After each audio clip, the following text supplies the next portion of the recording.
I'm on a roll this morning. I just figured out how it is that all of the cosmos, the celestial objects, all of them are hollow, unless they're a piece of dirt, like the comet belt between Mars and Jupiter. Eventually, it won't stay there. It'll probably fall into orbit around some planet or the sun, and eventually fall into either one. But in the meantime, it's still a comet belt. You know, it takes a long time for these things to change. All planets and all stars and all hubs of galaxies are hollow, and this is how it works. I've always felt that the hollowness of the Earth was a buoyancy effect, in which if the force was altered in any way, then the shell of the Earth would be further away from its center of so-called mass, or closer to it. But now it's really anti-gravity is what it amounts to. At the center of the... And since I saw the movie Tornado with Helen Hunt and Bill Paxton, I believe, and Carrie Hughes, when they did the CGI of a tornado, it showed that there was a little wisp of a tornado in the center, kind of like a double-arm galaxy, you know, like our Milky Way, spinning in the center of this humongous cylindrical, tornado, which they were at the center of. Those, Bill Paxton and Helen Hunt, they're at the center at the base, holding on to these. They were strapped themselves into these pipes, water pump pipes that went down deep into the earth, and with leather straps to prevent themselves from being sucked up into this thing, because the thing hovered over them, and what are they going to do to prevent that from happening? Carrie Hughes wasn't so lucky in the movie, his character. Now, this is all CGI, right? But it doesn't matter. They must have gotten the information from studying tornadoes, because that's what the movie was about, right? Dramatization of what scientists in the field go through. Some of them who are obsessive enough. Nobody I know. Okay, enough of that. Let's see. So, there's an aluminum sphere, probably solid, maybe it's not, at the center of the Earth, at the center of the sun, all the planets, and it spins. It has a spin, but it's aluminum. It's pure aluminum. Somebody put it there. And not aliens. How about the creators, what do they call it, vice regent in charge of this solar system, who created all the souls, blah, blah, blah. There are different ways of, spinning creation story, if you like. Archangel Michael, there we go, who lives in the sun and creates and came as Christ several times to this planet. I think 5 times, if I'm not mistaken. Anyway, so it's spinning at the center. Now, we take a look at an electromechanical watt-hour meter from a century ago, or, before we went digital, about a little over a decade ago. And what we have is a free-spinning aluminum disc with perforations to help grab hold, have a surface, to have the edges of those perforations for the magnetic field of the armature of the electromechanical watt-hour meter to grab onto to get it to spin. But according to the Meterman's Handbook from 1912, and the model I'm thinking of is the I-10 from 1910, both artifacts, the book, the manual, and the meter I got off of eBay about a little over 10 years ago, because I was studying. I needed to study something. So I took it apart, I looked it all over, and then when I read the Meterman's Handbook, it said that the braking magnet, it's a C magnet. It's basically a toroidal shape with a little piece cut out, and then the two ends of that C, letter C shape, are directly above and below the aluminum disc, the outer perimeter. They face it. So what it does is it sets up eddy currents in the the permanent magnet sets up eddy currents in the disc to prevent it from spinning to infinite oblivion, because that's what the Meterman's Handbook from 1912 says will happen. Without that braking magnet, that aluminum disk will want to keep spinning faster and faster. So apparently electrical engineers have known about this phenomenon of spinning aluminum disks dating back God knows how far. Now, I just did an episode prior to this one on the flying disk of John Searle, according to Joseph H. Cater. And so we know now that aluminum disks, their inherent nature is to want to self-accelerate. If you get them to spin at all, they will want, and to a certain minimum RPM, okay? Right, I'm guessing, maybe not. Maybe it'll just take thousands of years if you don't get it up to that minimum RPM where you don't have to wait so long. But it may be a property of them if there's no friction, if you've got a frictionless bearing drive or holder to hold this thing, and of course the disk is horizontal, parallel to the horizon of the Earth, so it's flat and the spin axis is perpendicular to the surface of the Earth. In other words, it's straight up and down. And so if you have it in a bearing in a fixture of some kind that is frictionless, friction-free, in the electromechanical water meter from 1910, it's jewel bearings. We have ball bearings, but I'm sure Nikola Tesla in his proof of concept used magnetic, and I already explained that, so I don't have to go over that again in the prior episode of these podcasts on my channel, Magical Me channel on Podbean. So now we take that and we transfer it over to why or how is it that planets and the sun are hollow? Because the sun is a planet. In fact, there's a website devoted, what's it called? The surfaceofthesun.com. It's devoted to the solidity of the planet. It doesn't say it's hollow. But I know it's hollow because it has to be. All celestial objects, if they are ellipsoidal or spheroidal in any way, shape, or form, they are going to be hollow, because I learned that a long time ago in 1991. I was inspired. It was an inspiration, an epiphany, because my parents had mint growing wild in the backyard, and when I would break open the stem and see how hollow it was on the inside, I thought, you know what? Buckminster Fuller is right. The arc, the sphere shape is the easiest way, the most economical way for Mother Nature to support anything of weight or mass, is that arcing shape, that curvature shape. Why not apply it to the planets and save herself, Mother Nature, a lot of energy to get a planet to spin? Well, I proposed that to my astrophysics teacher at CSUN, Cal State Northridge, back in 90-something, 95, 4, I think it was 4. It was a senior level class. I had very good standing when I matriculated from Santa Monica College over to CSUN. Didn't last long. I flunked out of all those courses. Well, not that one. He got me to pass with a C. Yeah, I said, Teach, you got to help me. This is way over my head. Don't worry, I'll take you under my wing. I'll help you. So we had a little argument one day. Well, a little discussion. And and it was about this comet belt. What if that comet belt had prior been a planet? Because you said in the lecture today that it's very close to the planet Jupiter, and what if there was an alignment and the forces of Jupiter and Mars pulled it apart, and now we got the comet belt? Well, what if... No, actually, no, that wasn't the lecture. No, I think he was saying that, because it would discredit the argument that I'm coming up to. No, he probably said the debris came off the planets when they were in the early days of formation, and it was leftover material in between those two planets, Jupiter and Mars. But I said, well, what if it was a planet that just broke apart? And he said, no, that can't be. There's not enough mass there to make a solid planet. Well, what if the planets are not solid? Oh, no, it defies physics. No, it defies your ignorance, is what it does. So here it is, Teach.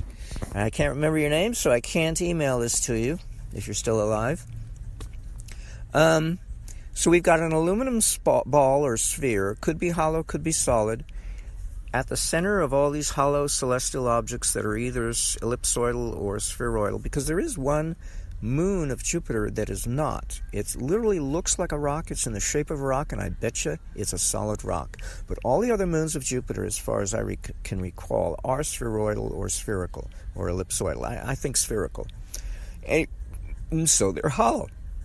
What happens is the creator, or the son of the creator, according to Christian theology, it would be the son of the creator, Archangel Michael, but only one.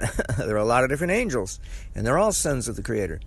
What if Archangel Michael, when he was forming our solar system, all he had to do was materialize an aluminum sphere, and it's probably hollow because it doesn't have to be solid. And all you have to do is get it to spin fast enough. Now, it's a sphere, it's not a disk, and it's out in the middle of nowhere. So there's nothing for it to repel. There's nothing for it to... Well, no, actually, yes.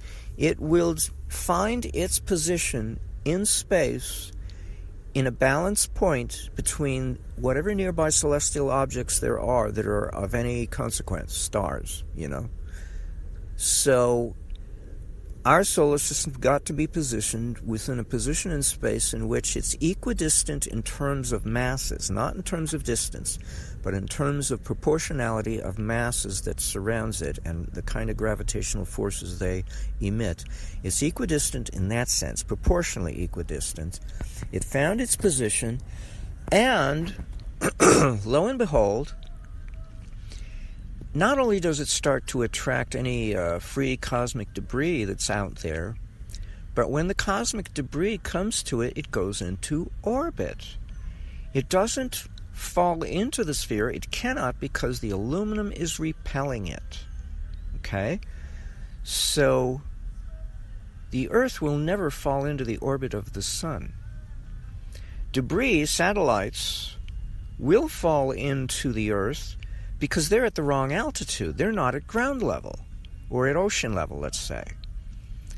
But the Earth itself, the crust, the shell of the Earth, is not going to fall into the center. It can't, unless that aluminum sphere at the center of the Earth stops spinning for some reason. Now, it has been postulated that the reason why the dinosaurs got to be so big was because gravity was less. Because the Earth was smaller, the mass was less, and the electrostatic field of the Earth was greater because it made everything grow faster and bigger. And this comes from a lot of different sources. I'm not going to elaborate. You just deal with it. It's not my theory, but it sounds good. Now, and that's also the reason why Pangaea broke up. Not only the extinction of the dinosaurs, but the enlargement of the diameter of the Earth. It pulled Pangaea apart, the empty spaces got filled in with water, and we've got a water-based planet for the most part. This was all before the Earth was transported and removed from the Pleiades and put into our galaxy, or our solar system, shortly after Maldek was broken apart and turned into a comet belt. So, between Mars and Jupiter. And when the Earth was transported, it brought with it everybody on board. The cetaceans, whales, dolphins, and any primates that were on land at the time, who were native to the Earth. All right? Let's see. Where was I? So we have two groups of humans, the primates and the dolphins.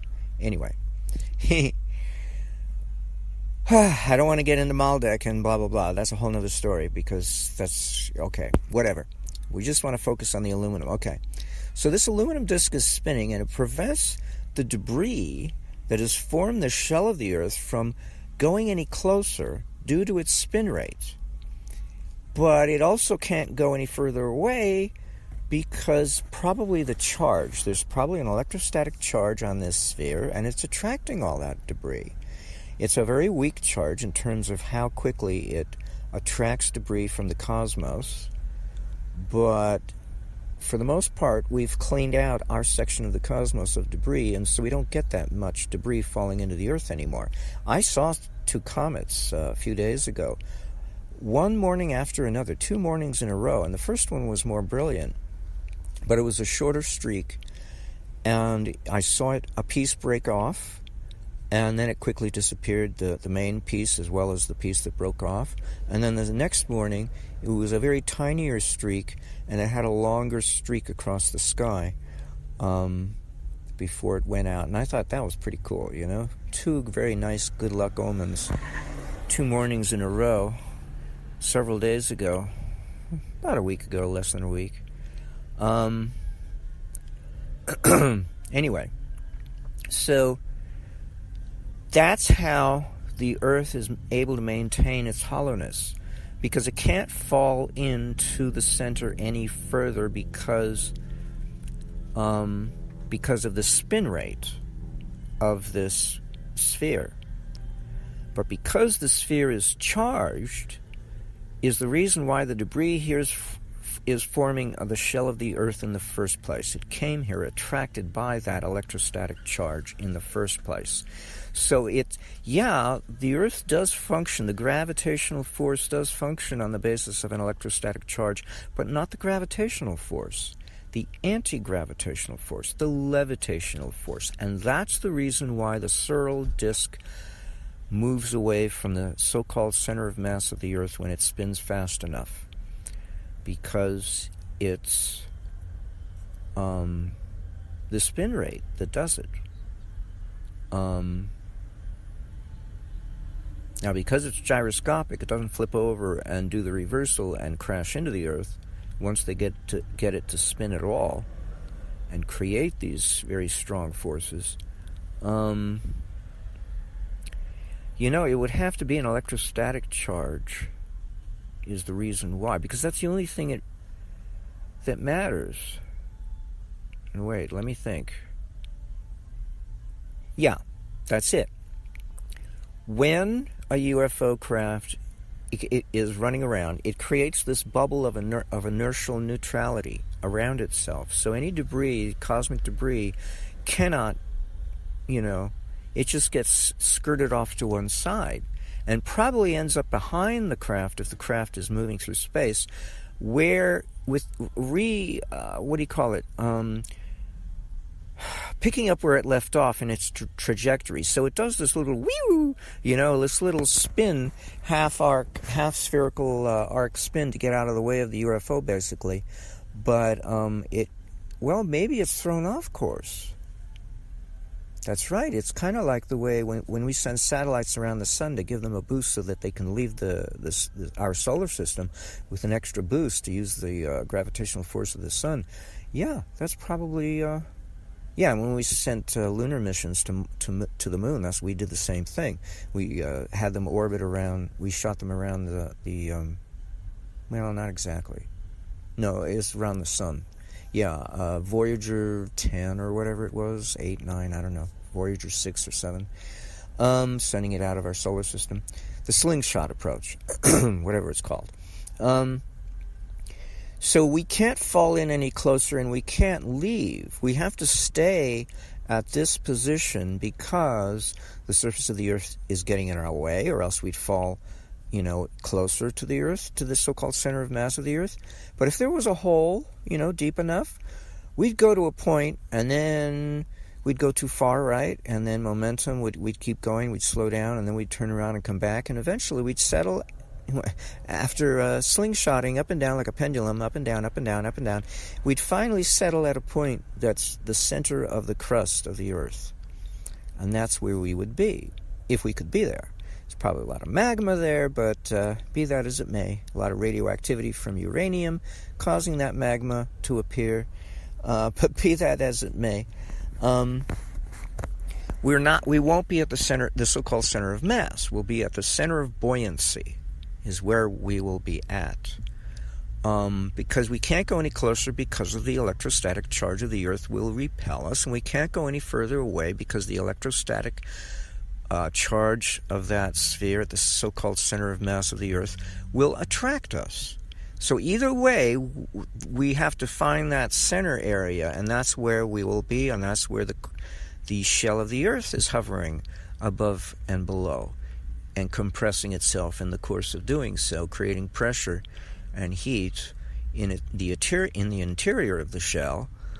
So you don't have to have uranium deposits to create magma flow. You can just have the center of the shell do it, I suppose, if it's enough pressure. Maybe not. Now, I've heard theories that it's uranium deposits that create the magma flow. It's probably the only thing that comes out of, useful to us anyway, that comes out of the center of the shell of the Earth that's of any use due to its pressure and temperature are the oil fields. Because with enough sufficient temperature and pressure and length of duration, limestone, iron oxide, water, and pressure and heat over enough time will create petroleum, crude oil, and it creates this vacuole. It fills it up under pressure, and then it seeps its way to another globular cave above it, and then it seeps up through a crack to more caves above that. And finally, the last cave is the one we send our well down to, our pump, and we pump it out, and we empty it, we cap the pump, wait 20 years, and it refills from the well, from the cavern below it. Because the Earth creates petroleum. It has nothing to... We call it fossil fuels, right? And nobody has the nerve to change the name, right, who has any social standing. But any authority in our society. But it's not fossil fuels. It has nothing to do with the dinosaurs. The Earth is making petroleum all the time. We're never going to run out, so long as we don't spend more than what's being produced per unit of time. That's a different story. We'd probably have to fill the skies with smoke so thick we wouldn't be able to see the sun to be able to deplete the amount of oil that's in the Earth that fast. But I'm guessing. What do I know? I'm just wildly off the top of my head. Don't worry about it. In other words, we'll always have petroleum, and the petroleum companies will make every excuse under the book, and one of them is, we're running low, peak oil. Yeah, when we reach that point where they said, well, our estimates were wrong, we're going to have to push it back into the future a little 50 more years, blah, blah, blah. Bunch of bullshit. Anyway, it's not good to depend on them. Pollutes the atmosphere, and it's going to get more and more polluted. Anyway. So that's how the Earth uses this gravitational and levitational property of spinning aluminum disks, spheres, whatever you want to shape it as. And that's all the Creator has to do to form these planets, and they just wait, let the rest take care of itself. Hell, I mean, you're dealing with the son of the Creator, an archangel whose lifespan is God knows how long. He can afford to wait, It's no big deal for him. And maybe he changes time locally. I don't know, speed things up a bit. How should I know? Maybe if you spin the disk, the sphere, the aluminum sphere fast enough, it really attracts matter from the cosmos really quickly. And then you slow it down, and... No, it's actually speeding up, though. That's why the Earth has gotten bigger. It's accelerating. See that? So the iron in the crust of the Earth is not enough to form a braking magnet effect, similar to an electromechanical water emitter, to slow down the Earth. So the Earth is actually speeding up its spin rate. Ah, you know why I know that? Because The Secret Life of Plants by Christopher Bird and Peter Tompkins, published back in the 70s, it states, one of their stories, is that there's some other kind of sun that has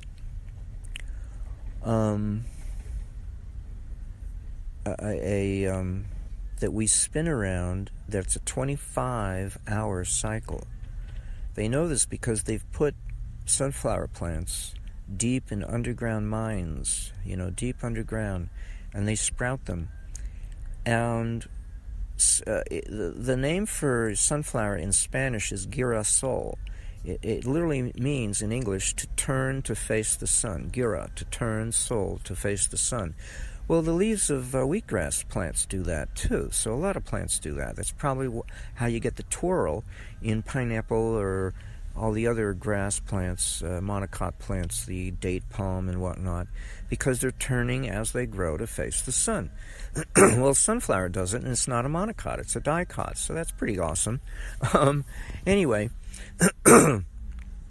well, they germinated these sunflower seeds in deep wells or mines, and they still turned, but they turned on a different cycle. A normal sunflower will finish turning at the end of the day and then turn back to face the sun in the morning when the sun rises. The rays of the sun, the rising sun, will influence to turn itself.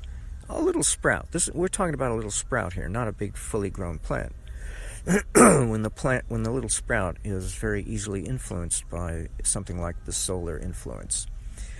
Well, the cycle time for the new day, when they put these sunflower sprouts deep underground, is 25 hours, not 24. So we may have a binary star system and we don't even know it, that we're spinning around in a 25-hour cycle, while on the other hand we're spinning around our visible sun on a 24-hour cycle. How do you like that one? And wrap your head around that one. So why did I bring that up? I'm not sure. Oh, I see. Or the other theory, hypothesis, is that the sunflower no, that is a good question. Well, the sunflower remembers the way it was when the sunflower first came into being, and so it deep in its DNA, it defaults to 25 hours unless influences should prove otherwise, current influences. So the DNA for sunflower is geared to a 25-hour cycle, but only because the sun has a 24-hour cycle in terms of, the Earth has a 24-hour cycle, so the Earth is spinning faster. Let's put it that way. The Earth has sped up its spin rate to shorten its duration of spin cycle, but the sunflower hasn't caught up yet. The gene still remembers 25 hours, while the sun has already shifted to 24.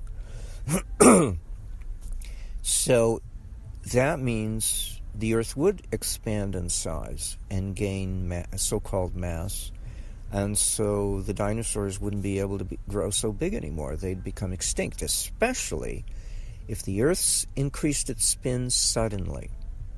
So the flowering plants started to come into being, right? Remember? And then all of a sudden the dinosaurs became extinct. There were some mammals, tiny rodents, and flowering plants starting to come into being. And then all of a sudden, overnight practically, the dinosaurs became extinct. So something happened very suddenly to change the diameter of this planet to make it suddenly enlarged. And that would cause it to actually slow down, or the other way around.